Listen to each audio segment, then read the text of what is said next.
దంపతుల మధ్య చక్కని అవగాహన, అనుబంధం ఉండటంలో వాస్తువు కీలక పాత్ర పోషిస్తుంది. ఇళ్లు, గదుల నిర్మాణానికి వాస్తు శాస్త్రాలు ఉన్నట్టే పడక గది విషయంలోనూ కొన్ని జాగ్రత్తలు పాటించాలని భారతీయ వాస్తు శాస్త్రాలు చెబుతున్నాయి.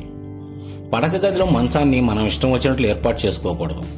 ఇది శారీరక, మానసిక సమస్యలకు దారితీయొచ్చని శాస్త్రం చెబుతుంది. పడక గది విషయంలో వాస్తు సూచిస్తున్న కొన్ని ఆసక్తికరమైన అంశాలను తెలుసుకుందాం. పడక గది తలుపుకు ఎదురుగా మంచం ఉండకుండా చూసుకోవాలి. మంచం తలుపులతో పాటు కిటికీలకు కూడా ఎదురుగా ఉండరాదు.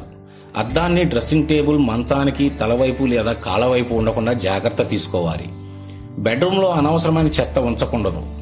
పెట్టెలు, పుస్తకాలు, ఉపయోగపడిన గృహోపకరణాలను కూడా పడక గదిలో ఉండకుండా చూసుకోవాలి.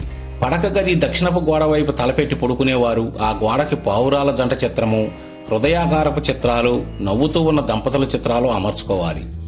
ఈ చిత్రాలకు ఎరుపు రంగు ఫ్రేమ్ ఉంటే మరింత సానుకూల ఫలితాలు వస్తాయి. పడక గదిలో తెరిచిన అలమారలు, చెమ్మ అధికంగా ఉండటం, పెద్ద పెద్ద శబ్దాలు వినిపించేలా ఉండటం మంచిది కాదని వాస్తు చెబుతుంది. పడక గదిలో తలవైపు గోడకు కిటికీ ఉండరాదు. ఇలా ఉంటే ప్రతికూల ప్రభావాలు తప్పవని వాస్తు శాస్త్రం చెబుతుంది.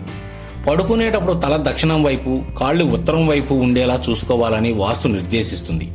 ఒకవేళ అది సాధ్యపడకపోతే తూర్పు వైపు తల, కాళ్లు పడమర దిశల్లో పెట్టి పడుకోవచ్చని వాస్తు చెబుతుంది. అయితే ఇలా పడుకున్నప్పుడు దక్షిణాన్ని చూస్తున్నట్లు ఎడమ వైపు నుండి పడుకోవడం మంచిదని వాస్తు చెబుతుంది. పడక గదిలో వాడే రంగులు సైతం దంపతుల మధ్య అనుబంధాన్ని ప్రభావితం చేస్తాయని వాస్తు చెబుతుంది.